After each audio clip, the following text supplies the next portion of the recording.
2월 27일 토요일 새벽 말씀 묵상 시간입니다. 내일 주일을 준비하는 또 복된 날이기도 합니다. 오늘 이 말씀을 통해 또 하나님의 인도하심과 섭리하심을 볼 수 있는 눈이 열려지기를 축복합니다. 하나님 아버지, 나의 눈을 열어주셔서 주님의 영광 보게 하여 주시고 나의 영적인 귀를 열어주셔서 주의 음성 듣게 하여 주시옵소서.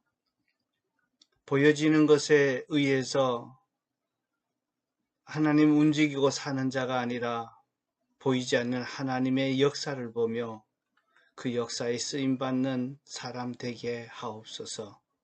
예수님의 이름으로 기도하옵나이다. 아멘. 누가복음 2장 1절에서 7절까지입니다. 그때에 아우구스투스 황제가 칙령을 내려서 온 세계가 호적 등록을 하게 되었는데 그 첫 번째 호적 등록은 구레네가 시리아 총독으로 있을 때 시행한 것이다. 모든 사람이 호적 등록을 하러 저마다 자기 동네로 갔다. 요셉은 다윗 가문의 자손이므로 갈릴리의 나사렛 동네에서 유대에 있는 베들레헴이라고 하는 다윗의 종내로 자기의 약혼자인 마리아와 함께 등록하러 올라갔다. 그때에 마리아는 임신 중이었는데 그들은 거기서 머물러 있을 동안에 마리아가 해산할 날이 되었다. 마리아가 첫 아들을 낳아 포대기에 쌓아 구유에 눕혀두었다. 여간에는 그들이 들어갈 방이 없었기 때문이다. 성경은 언제 예수님이 태어났다고 합니까? 1절, 2절에 보면 그때에 아우구스투스 황제가 칙령을 내려서 온 세계가 호적 등록을 하게 되었는데 이 첫 번째 호적 등록은 구레뇨가 시리아의 총독으로 있을 때 시행한 것이다. 예수님이 태어났을 때 로마 황제는 아우구스투스였고 시리아 총독은 구레뇨였습니다.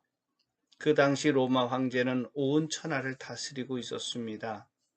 아우구스투스 황제는 로마의 통치 아래에 있는 모든 사람들은 모두 자기 고향으로 가서 호적 등록을 하라는 명령을 내립니다. 호적 등록은 인구조사입니다. 인구조사를 하게 되는 이유는 세금을 더 거두겠다는 의도였습니다. 그 당시 온 천하를 호령했던 황제의 명령을 그 누구도 그의 명을 어길 수가 없었습니다. 이 최고 권력자가 자신의 정치적인 야욕을 채우기 위해 인구조사 명령을 내렸다는 사실만 언급한 채 누가는 갈릴리 나사렛의 동네에 살고 있는 한 가정을 크로즈시킵니다. 이 가정은 평범한 시골 산골 마을에 자리 잡고 있었습니다. 이 가정엔 요셉이란 청년과 마리아가 함께 살고 있었습니다. 마리아는 정혼한 상태였습니다. 그런데 어느 날 이상한 소문이 들립니다. 마리아가 임신했다는 소문입니다. 이 소문을 들었던 요셉은 하늘이 무너지는 고통과 분노 그리고 본민의 시간을 갖습니다. 그리고는 조용히 관계를 정리하려고 했습니다. 왜냐하면 자신의 아기가 아니었기 때문입니다. 만일 정혼한 마리아의 임신 문제를 들추어내게 되면 마리아가 돌에 맞아 죽는 처형을 받아야 했습니다. 그때 꿈속에서 천사가 나타나서 마리아는 가늠한 여인이 아니라 성령에 의해 잉태되었음을 알려줍니다. 그때 요셉은 마리아를 자기 집으로 데리고 오지만 동침은 하지 않았습니다. 황제가 호적하라는 명령이 떨어졌을 땐 마리아는 임신한 상태였고 이미 출산할 산딸이 가까웠습니다. 이 명령은 요셉과 만삭이 된 마리아의 입장에서는 야속하고 과혹한 명령이었습니다. 왜냐하면 갈릴리 나사렛에서 베들레헴까지는 임신한 여인이 걸어가기엔 너무나 위험했기 때문입니다. 그것도 평지길도 아닌 험준한 산악길이었습니다. 하지만 천하를 호령하는 로마 황제 아우구스투스의 명령이기에 어길 수도 없었습니다.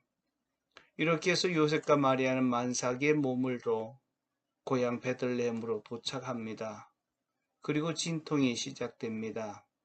더 안타까운 일은 여간에도 빈 방이 없었고 출산한 방을 구할 수가 없었습니다. 할 수 없이 냄새나는 마구간에서 아기를 출산하고 그 후에 아기를 두었습니다. 그런데 이 사건 속에서는 하나님의 보이지 않는 섭리가 있었습니다. 만일 로마 황제의 명령만 아니었더라면 마리아는 갈릴리 나사렛을 떠나지도 않았을 것입니다. 황제의 명령이기에 요셉과 마리아는 어쩔 수 없이 갈릴리 나사렛에서 아닌 베들레헴에 와서 출산을 하게 된 것입니다. 그런데 결국 황제의 호적 명령 때문에 예수님이 베들레헴에서 태어난 것은 구원자 메시아가 베들레헴에서 태어나리라고 하는 하나님의 말씀이 성취된 것입니다. 미가서 5장 2절에 보면 그러나 너 베들레헴 에브라다야 너는 유다의 여러 족속 가운데서 작은 족속이지만 이스라엘을 다스리는 자가 내게서 내게로 나올 것이다. 만일 황제의 명령이 없었다면 이 예언의 말씀에 비추어 볼 때 예수님은 인류를 구원할 메시아가 될 수 없었습니다. 예수님이 베들레헴에서 탄생하는 사건이 주는 의미는 무엇입니까? 하나님은 메시아를 주시겠다는 성경의 예언의 말씀을 성취하기 위해 세상 최고의 권력자를 사용하신 것입니다. 겉으로 보기에는 요셉과 마리아가 로마 황제 명령에 복종한 것 같지만 실제로는 하나님의 섭리와 인도하심이 있었다는 사실입니다. 인간에게 로마 황제가 두려운 존재이지만 하나님에게는 하나님의 약속을 이루는 도구에 지나지 않았습니다. 이 세상 역사를 움직이는 분은 눈에 보이는 세상 왕이 아니라 보이지 않는 창조주 하나님이라는 사실입니다. 하나님의 눈에 로마 황제가 귀한 존재가 아니라 바로 아무도 주목하지 않았던 요셉과 마리아에게 주목하시고 세밀하게 인도하신다는 사실입니다. 하나님에게 세상의 왕은 엑스트라였지만 진정한 주인공은 요셉과 마리아입니다. 마리아에게 호적하라는 명령이 야속하고 가혹한 것처럼 느껴졌지만 인류를 구원한 메시아를 탄생시키는 세밀한 하나님의 섭리가 있었습니다. 마리아의 고난의 여행과 베들레헴에서 냄새나는 마구간에서 예수님이 출산한 것은 온 세상을 구원할 메시아의 특징을 보여주는 예언적인 메시지입니다. 가장 겸손한 모습으로 비천한 모습으로 오셨기에 세상에서 가장 비천한 자도 구원할 수 있다는 사실을 역설적으로 증거하고 있습니다. 그리고 눈에 보이는 세상 권력이 대단해 보여도 결국 하나님의 통치하시는 명령 앞에 쓰임받는 도구에 지나지 않는다는 사실입니다. 오늘날 사람들은 예수님을 배척하고 무시하고 모독하고 있지만 예수님이 마구간에서 태어나신 그 자체가 세상을 구원하기 위한 약속의 성취이고 가장 낮은 비천한 자들까지도 구원하시겠다고 하는 하나님의 분명한 의지를 담은 큰 메시지입니다. 예수님만이 희망입니다.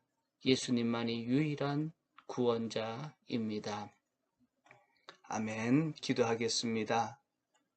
하나님, 예수님을 이 땅에 보내실 때 정말 약속을 성취시키기 위해 세상의 가장 강력한 왕을 도구로 사용하신 하나님, 세상의 왕보다 더 크신 왕이 우리가 믿고 있는 창조주 하나님 아버지임을 믿습니다. 그 하나님의 세밀한 손길이 오늘도 나를 향하고 있고 나를 통해 주님께서 약속하시고 이루시고자 원하시는 아름다운 일들을 성취하시는 줄로 믿습니다. 하나님의 보살피심과 섭리하심과 인도하신 손길 속에 쓰임받는 자 되게 하여 주옵소서. 예수 그리스도 이름으로 기도하옵나이다. 아멘.